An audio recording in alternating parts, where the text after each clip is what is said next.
김미경의 리뷰 챌린지 Day 51 Page 227 Children to be left in a hellish world. I feel sorry whenever I see children going to school wearing masks these days. I belong to the generation that hit the jackpot in the birth lottery and won the right to enjoy the resources of planet Earth to their fullest.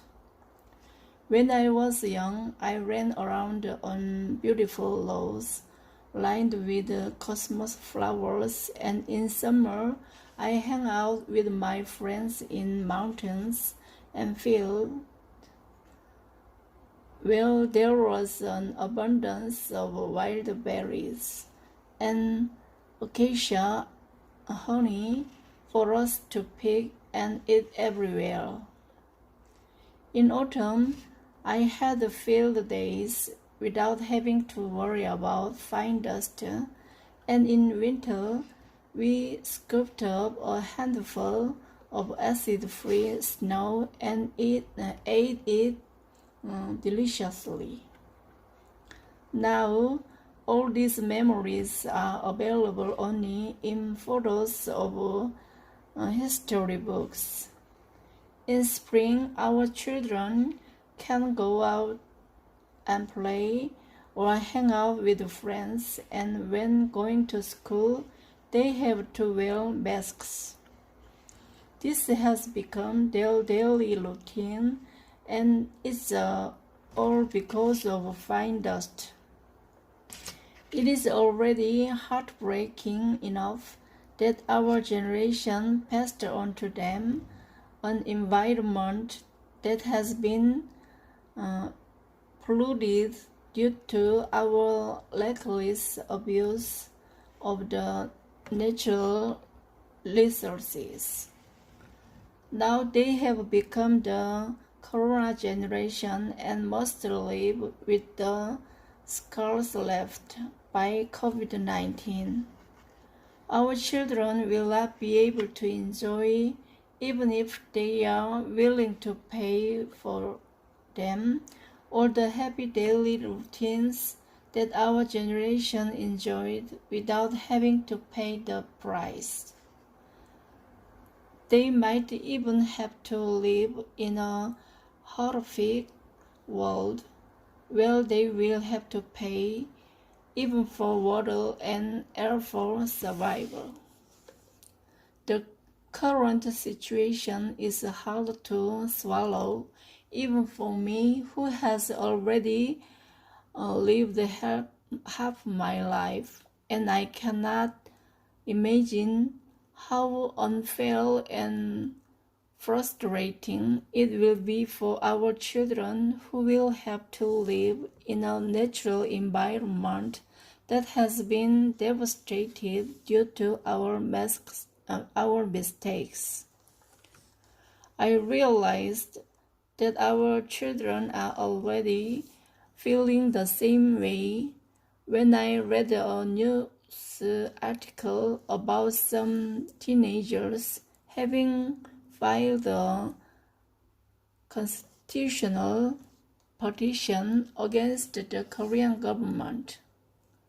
Kim Yoo-jin, along with 29 another young activists, states that their fundamental rights, including the right to live in a clean environment, have been infringed on by the nation's climate change law, which is not specific enough to prevent global temperatures from rising. The kids' frustrated appeal is an honest request for help to save them from the government and grown-ups who turn blind eyes to such a serious climate change problem and are not taking any measures to do something about it. They know that unless somebody does something immediately, their future will be nothing short of hell. Fortunately, however, people's awareness of climate change has started to grow since we've been hit by the coronavirus. According to a survey of 1,000 men and women conducted in April 2020 by the Center of Environmental Health and Citizens, 86% of the respondents answered that the root cause of COVID-19 was climate change, which is responsible for the spread of the virus that causes genetic contagious disease. It is a big relief because the fact that people believe our environmentally destructive behaviors are the cause of the contagious disease gives us hope that we might be able to solve the problem that we are now facing. Lately, the Korean government also announced the Green New Deal policy to create new jobs dedicated to finding solutions to climate change, such as reducing greenhouse gas emissions. Finally, it seems that we can see a flicker of hope. Had it not been of the coronavirus, would we have reached the consensus on the need to respond to the climate change issue so quickly? I even think that coronavirus might be a messenger that reached out to us in order to prevent a bigger disaster. Korea's leading ecologist, Professor Choi Se-chun, names Park Kyung-mi, a novelist and mother figure of every Korean, as the person he admires most.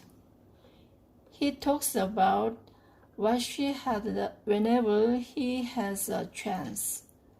He says that his favorite quote of hers was, "Humans should live off the interest incurring from nature's principle only. Nature is not infinite. The Earth's resources are too limited to accommodate humans' endless desires. Let's say nature is our bank account. We should have been moderate with how much we withdraw from it in order to keep the account in good standing. But we kept taking out of the account, and as if that weren't enough, we even took loans from nature, using our children's future as a collateral. The result is that nature is nearly drained and has almost nothing left, including what should have been our children's share. Now we should start paying back.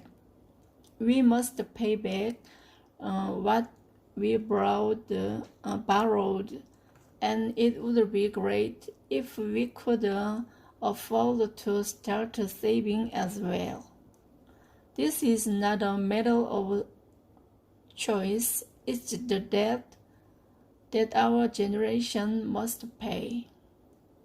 All parents want to dress and feed their children well and educate them to ensure that they find a good job and have a comfortable life.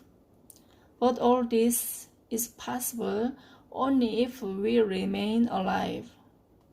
if climate change accelerates its progress until Earth becomes no longer habitable, it will be meaningless to dream of a good life. 3 things you need to start doing immediately. So the question is, what should we do right now?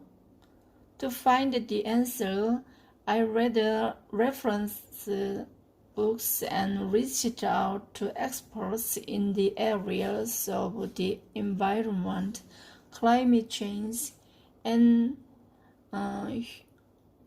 humanities, as well as to philosophers of their advice. As a result, I managed to find 3 answers that I was looking for.